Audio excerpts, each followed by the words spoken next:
19 साल का लड़का रवि जो कि अपनी 36 वर्षीय चाची अंजू को एक क्रिकेट मैच दिखाने के बहाने लखनऊ ले जाता है, लेकिन होटल के एक कमरे में ले जाकर के वो उसके साथ गलत रिश्ते बनाता है और 36 वर्ष की चाची भी उसका खूब साथ देती है।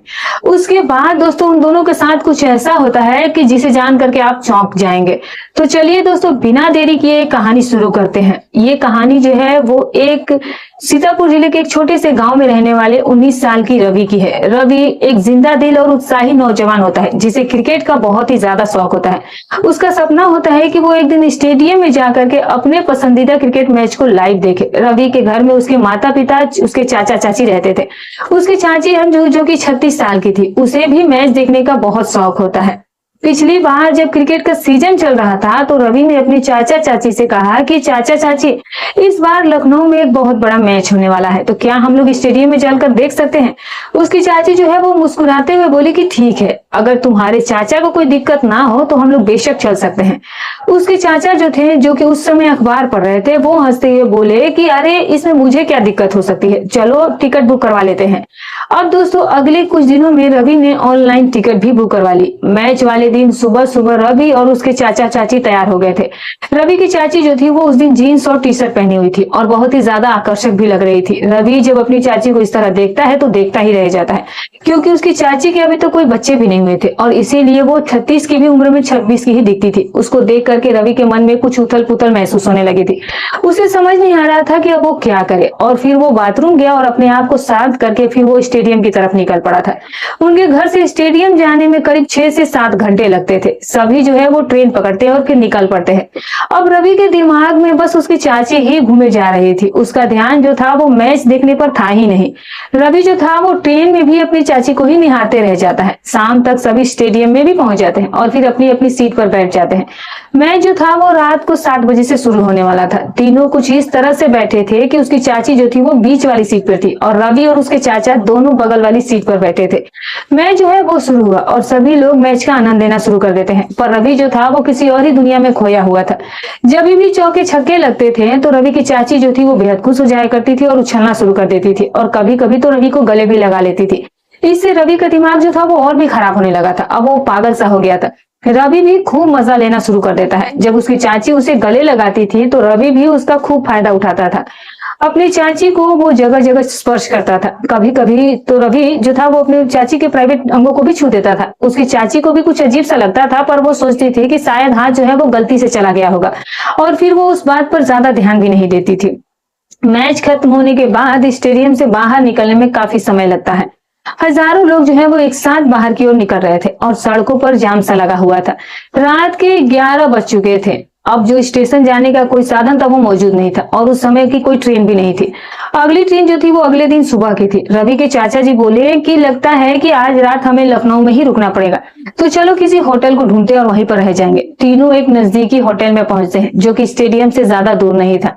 होटल का रिसेप्शनिस्ट बोला है कि साहब आज तो सारी सिटी में मैच की वजह से बहुत भीड़ है, सिर्फ एक डबल बेडरूम ही खाली है। रवि ने अपने चाचा चाची की ओर देखा। उसकी चाची बोली है कि कोई बात नहीं, हम तीनों मैनेज कर लेंगे। सुबह तो वैसे भी घर चले ही जाना है। कमरा छोटा था लेकिन साफ सुथरा था। एक डबल बेड और एक सोफा वहां पर लगा हुआ था। तीनों जाकर के फ्रेश हुए और फिर अपने आप को तरोताजा किया।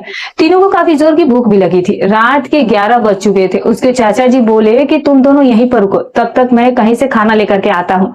इतना कहने के बाद उसके चाचा जो थे वो वहां से चले जाते हैं और रूम में अब सिर्फ चाची और रवि ही बचे हुए थे। अब रवि को मौका मिल गया था अपनी चाची के साथ कुछ करने का। और उधर जब रवि के चाचा एक होटल में खाना पैक कराने के लिए गए तो पता चला कि खाना जो है वो अभी अभी ही खत्म हुआ है। मैच खत्म होने के बाद सभी लोग होटल में ही खाना खाने गए हुए थे। अब वो होटल वाला फिर से खाना बना रहा होता है और कहता है कि साहब थोड़ी देर बस वेट कीजिए, जल्दी ही आपके लिए मैं खाना लेकर के आता हूँ। रवि के जो चाचा थे वो वहीं पर बैठ जाते हैं और रवि के पास फोन करके वो कह देते हैं कि तब तक तुम लोग आराम करो, क्योंकि मुझे खाना लेकर के आने में थोड़ी देर हो जाएगी। अब रवि को तो और भी ज्यादा टाइम मिल गया था। उसके बाद रवि के अंदर एक शैतान सा जाग जाता है। वो अपनी चाची से कहने लगता है कि चाची एक बात बताइए, आपकी शादी को कितने साल हो गए हैं पर अब तक आपको कोई बच्चा नहीं हुआ, ऐसा क्यों हुआ है।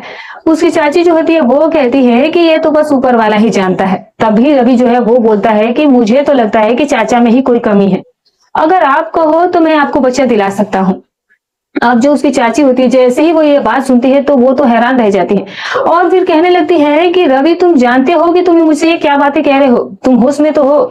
रवि जो होता है वो अपनी चाची को अपनी बातों में फंसाना शुरू कर देता है। कुछ देर के बाद रवि अपनी चाची को इधर उधर स्पर्श करना शुरू कर देता है। अब उसकी चाची तभी बोलने लगी कि नहीं रवि, ये सब बहुत गलत है, हमारा रिश्ता ऐसा नहीं है कि हम ये सब कर सकते हैं। पर जो रवि होता है उसके ऊपर तो मानो प्यार का भूत सवार हो गया था, वो मानने वालों में से था ही नहीं। उसकी चाची भी समझ चुकी थी कि जो रवि है वो उसके साथ क्या करना चाहता है। वो बोलने लगी कि रवि, मुझे बहुत ज्यादा इन सब चीजों से डर लगता है, तुम्हारे अगर चाचा आ जाएंगे तो सोचो क्या होगा। तभी रवि बोला कि चाची अभी वो नहीं आने वाले हैं, उनको आने में अभी 1-2 घंटा का समय लग सकता है। फिर रवि जो है वो धीरे धीरे अपने कपड़ों को हटा देता है और फिर अपनी चाची को भी एक ही झटके में वो इसी हालत में ला देता है और फिर उसके साथ वो गलत रिश्ते कायम करने लग जाता है। उसकी चाची भी शुरू में हल्का फुल्का विरोध करने की नाटक करती है और फिर बाद में उसका साथ देना शुरू कर देती है और फिर रवि के साथ ही वो संबंध स्थापित कर लेती है।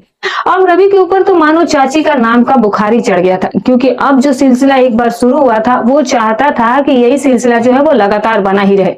अगले दिन वो लोग सभी घर आ गए। शाम को सभी लोग घर में बैठे हुए थे और क्रिकेट मैच के बारे में सभी बात कर रहे थे एक दूसरे से। जब रवि के चाचा चाची से बात कर रहे थे तो रवि को अपने चाचा से जलन हो रही थी। वो अंदर ही अंदर इस चीज को लेकर के घुट रहा था। उसे अब अपनी चाची में सिर्फ और सिर्फ एक औरत नजर आ रही थी और जिसके साथ वो अपने जीवन के यादगार लम्हे बिताना चाहता था। जब भी चाची घर में कोई काम करती होती तो रवि तुरंत उनके पास पहुंच जाता और अपनी चाची के साथ वो छेड़छाड़ करना शुरू कर देता था। पर चाची अब उसका इस चीज का विरोध कर रही थी। एक बार की बात है, घर में कोई नहीं होता है और दोस्तों सभी लोग जो थे वो कहीं ना कहीं गए हुए थे। शाम का समय होता है और घर में सिर्फ उस वक्त रवि और उसकी चाची ही होते हैं। रवि की चाची जो थी वो किचन में अकेली खाना बना रही होती है और तभी रवि जो होता है वो उनके पास पहुंच जाता है और अपनी चाची को इधर उधर वो टच करना शुरू कर देता है।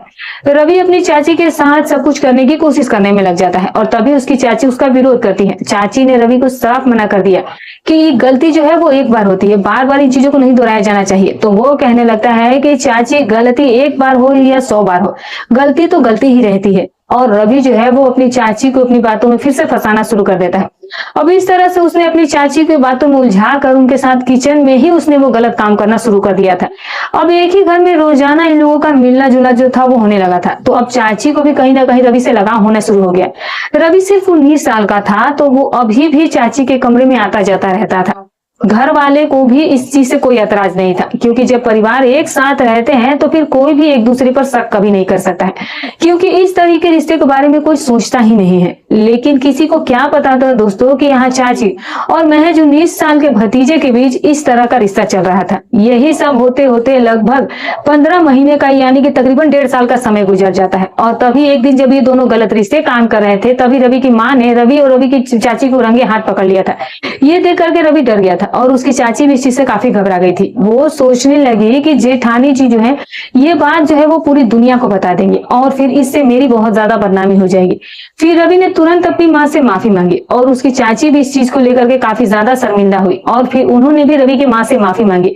उस समय तो रवि की माँ ने इन दोनों को माफ कर दिया और कहा कि आज के बाद कभी भी इस तरह का गंदा खेल घर के अंदर नहीं होना चाहिए, नहीं तो फिर मैं इसके बारे में पूरे परिवार को सच्चाई बयां कर दूंगी। फिर उसके बाद से रवि और उसकी चाची जो थे वो संभल कर रहने लगे और फिर दोनों के बीच में काफी गैप हो गया था। लेकिन ये जो कीड़ा है वो इतनी आसानी से कहाँ मरने वाला था दोस्तों। रवि को भी अब चाची की लत लग चुकी थी और चाची को भी रवि की लत लग चुकी थी। दोनों लोग जो थे वो एक दूसरे के लिए आग में चले जा रहे थे और फिर इन दोनों लोगों ने प्लान किया कि किसी बहाने से घर से बाहर निकलेंगे और कहीं बाहर में जाकर के मिलते हैं। रवि ने जाकर के एक होटल बुक किया और अपनी चाची को लेकर के वो वहां पर पहुंच गया। जैसे ही ये दोनों लोग रिसेप्शन पर पहुंचे और रिसेप्शन पर जो आदमी बैठा हुआ था उसको देख करके रवि के होश उड़ गए थे और रवि की चाची भी दंग रह गई थी, क्योंकि उस रिसेप्शन पर काम करने वाला आदमी कोई और नहीं बल्कि रवि का चाचा ही होता है। जब रवि के चाचा ने अपनी पत्नी और अपने भतीजे को वहां पर देखा तो फिर उन्हें ये समझते देर नहीं लगी और फिर उन्होंने इन दोनों की जम करके क्लास लगाना शुरू कर दी। अब रवि की चाची जो थी वो बिल्कुल ही डर चुकी थी। वो समझ चुकी थी कि अगर कोई भी कदम रवि के साथ आगे बढ़ाया तो बात जो है वो बहुत ज्यादा बिगड़ जाएगी। रवि के चाचा ने घर पर आकर के बहुत ज्यादा इस चीज को लेकर के बहस की, लेकिन ये बात किसी और को नहीं बताई। और जब रवि की चाची उनसे माफी मांगने लगी अपने पति से तो फिर उसने उसकी पहली गलती मान करके उसे माफ तो कर दिया था, लेकिन अब सबकी सुई हमेशा ही बनी रहती थी। अब वो रवि को अपने कमरे में नहीं आने देते थे और रवि भी अब चाचा की तरफ जाता नहीं था। कुछ दिन तक यही सब ऐसा ही सब चलता रहा। अब आगे जो हुआ दोस्तों, शायद वो चोट उनके चाचा के दिल पर लगी हुई थी या फिर ये किसी बीमारी का संकेत था। कुछ समय के बाद रवि के चाचा को लकवे का दौरा पड़ गया था। इस बीमारी ने उनके शरीर का एक हिस्सा पूरी तरह से निष्क्रिय कर दिया था। परिवार ने उनके इलाज में कोई भी कसर नहीं छोड़ी। उन्हें कई बड़े डॉक्टरों से भी दिखाया गया, कई जगह उनका इलाज भी करवाया गया, लेकिन लकवे का असर जो था वो गहराता ही चला जा रहा था। ये एक ऐसी बीमारी थी जिसने उसकी जिंदगी को पूरी तरह से ही बदल कर रख दिया था। लकवा एक ऐसी बीमारी है जो कि इतनी आसानी से ठीक भी नहीं होती है। अब चाचा पर लकवे का गहरा असर हो गया था और वो अब कहीं आने जाने के लिए असमर्थ हो गए थे। तो फिर इन दोनों लोगों को पूरी तरह से मौका मिल गया और इन दोनों लोगों ने घर में भी वही खेल खेलना फिर से शुरू कर दिया। दोनों लोग जो थे वो जवानी के बहुत ही ज्यादा सुख ले रहे थे, जो सुख उन्हें पहले कभी मानो मिला ही नहीं था। अब रवि की चाची भी रवि को अपने पति की तरह ही मानने लगी थी और जैसा रवि कहता था वो उसके लिए वो काम करती थी। अगर रवि कहता है कि मुझे खाने में ये चाहिए तो वो चाहिए, चाहे जो भी चाहिए, तो फिर वो सब कुछ रेडी कर देती थी तुरंत। उधर चाचा जो थे वो धीरे धीरे और ज्यादा बीमार होते चले गए और कुछ ही दिनों के बाद उनकी मृत्यु भी हो गई। अब घर को संभालने वाला इंसान ही चला गया था तो चाची को भी इस चीज को लेकर के दुख हुआ था।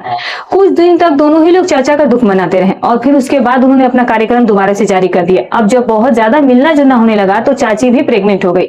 अब ये बात इन दोनों को पहले तो नहीं पता लगी, लेकिन 3 महीने बाद जब चाचा की तबीयत थोड़ी बिगड़ी तब उन्होंने रवि से इस बारे में बात की चाची की। ये सुनकर के रवि भी चौंक गया था, क्योंकि ये खबर अगर बाहर आ जाती तो बहुत ज्यादा उनकी बदनामी हो जाती। जब उसकी चाची ने रवि को ये बताया कि वो माँ बनने वाली है तो अब रवि चाची से कहने लगा कि मैं इस बारे में कुछ नहीं जानता और वैसे भी हम दोनों के बीच में जो कुछ भी हुआ है वो आपकी मर्जी से ही हुआ है। अगर आप माँ बनने वाली है तो इसमें मैं आपके लिए क्या कर सकता हूँ। दोस्तों, अब ये सुनकर के रवि के चाची के पैरों तले से जमीन खिसक गई थी।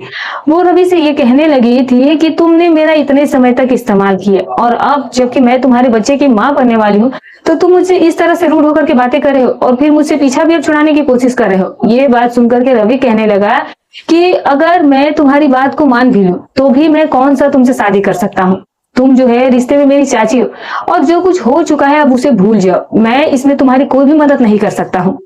दोस्तों, रवि की ऐसे कड़वे शब्द उसके चाची के दिल को चीरते हुए जा रहे थे। वो समझ चुकी थी कि जो रवि है वो सिर्फ उसका फायदा उठा रहा था और जब तक उसकी मर्जी थी तब तक वो उससे मिला और फिर उसके बाद जब ऐसा हो गया है तब वो पीछे हटने की कोशिश कर रहा है। और तभी चाची ने उसके मुंह पर एक जोरदार तमाचा मारा और फिर वो बोली कि अगर साथ नहीं दे सकते हो तो कम से कम अभी तो मेरी मदद कर सकते हो। रवि जो है वो इस बात से बिल्कुल ही पल्ला झाड़ना चाहता था और वो अपनी चाची से कहने लगा कि मुझे इससे अब कोई मतलब नहीं है, तुम जानो और तुम्हारा काम जाने, मैं इसमें तुम्हारी कोई मदद नहीं कर सकता। तुम्हारी जिंदगी है और बच्चा तुम्हारे पेट में है, मेरे पेट में कोई बच्चा नहीं है। अब इसका क्या करना है तुम देखो और तुम जानो। इतना कहकर रवि जो है वो वहां से चला जाता है। अब उसकी चाची को ये चीजें समझ आ चुकी थी कि उसने रवि के साथ जो गलती की थी उसका खामियाजा अब उसे अकेले ही भुगतना पड़ेगा। चाचा की भी अब मृत्यु हो चुकी थी। अगर ये बात अगर बाहर आ जाती तो हर कोई यही पूछता कि आखिर ये बच्चा है किसका। चाची की जो टेंशन थी वो काफी ज्यादा बढ़ने लगी थी और तब उन्होंने डरते डरते रवि को माँ की ये सारी बात बताई, ये सारी कहानी बता दी। जब रवि की माँ ने ये बात सुनी तो वो पहले तो बहुत ज्यादा गुस्सा हुई। वो ये कहने लगी कि मैंने तुम्हें इस बारे में पहले ही मना किया था लेकिन फिर भी तुमने ऐसा कदम उठाया, तुमने बहुत गलत किया। लेकिन रवि की माँ जो थी वो कहीं ना कहीं बहुत अच्छे दिल की भी औरत थी। उन्होंने अपनी देवरानी का पूरा साथ दिया और उसे अस्पताल लेकर के जाती है और समय रहते ही उन्होंने अपनी देवरानी के जो है वो गर्भ जो है वो हटवा दिया और फिर उसे घर लेकर आ गई। और फिर उसके बाद अब चाची की तबीयत थोड़ी बिगड़ने लगी थी, लेकिन धीरे धीरे फिर उनका स्वास्थ्य जो है चाची की ठीक होने लगा और फिर धीरे धीरे वो घर के सारे काम भी करने में लग गई और कुछ दिनों के बाद वो बिल्कुल ही स्वस्थ हो गई थी। पति के जाने के बाद भी चाची जो थी वो बिल्कुल ही जवान लगती थी और अब जब से उनकी तबीयत बिगड़ने के बाद से वो ठीक हुई थी तब से उनके रंग रूप और सौंदर्य में कहीं ना कहीं और ज्यादा निखार आ गया था। अब रवि जब भी चाची को देखता तो फिर वही पुराना दौर याद करने लगता था, लेकिन उसकी उनसे बात करने की अब हिम्मत नहीं हो रही थी। फिर एक दिन उसने हिम्मत करके अपनी चाची से फिर से उस बारे में बात की।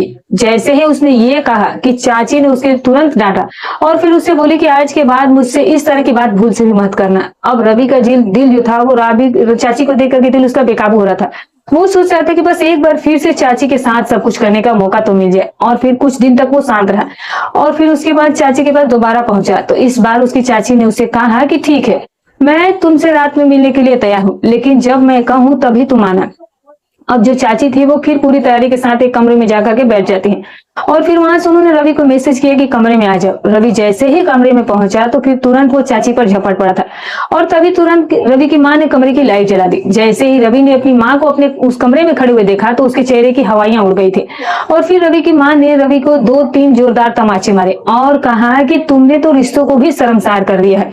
अगर तुम मेरे बेटे नहीं होते तो मैं खुद ही तुझे जान से मार देती, तुझे इस घर से निकाल देती। और फिर उसकी चाची ने भी रवि पर अपनी भड़ास निकाली और उन्होंने भी रवि को जमकर तमाचे लगाए। रवि जो है वहां से सर झुकाए चला गया और फिर उसकी चाची ने कहा कि जेठानी जी, आपने मेरी बहुत मदद की है और मैंने जवानी के आवेश में आकर के ऐसे गलत कदम उठा लिए थे जो कि सरासर गलत है, लेकिन आज मैं आपसे वादा कर रही हूँ कि मैं कभी भी अब दोबारा ऐसा कोई भी गलत काम नहीं करूंगी। और फिर उसके बाद रवि की चाची ने कभी भी रवि से किसी भी तरह की कोई बात नहीं की। तो दोस्तों कुछ दिनों के बाद रवि की भी अब शादी हो जाती है और रवि जो है वो अब अपने जीवन में अलग जिंदगी जीना शुरू कर देता है। तो दोस्तों ये रही कहानी। तो दोस्तों आपको ये कहानी कैसी लगी कमेंट करके जरूर बताइएगा। इसमें सबसे बड़ी ज्यादा गलती किसकी थी, रवि की चाची की या रवि की? कमेंट करके आप जरूर बताइएगा। वीडियो अच्छी लगी हो तो एक लाइक कर दीजिएगा, चैनल पर नहीं तो सब्सक्राइब कर दीजिएगा। और हाँ दोस्तों, हमारी कहानी सुनाने का उद्देश्य किसी की भावनाओं को ठेस पहुंचाना नहीं, ना ही किसी के दिल को आहत करना है। बस केवल आपको सतर्क करना है, आपको जागरूक करना है। तो उम्मीद करती हूँ कि आपको कहानी पसंद आई होगी। तो फिर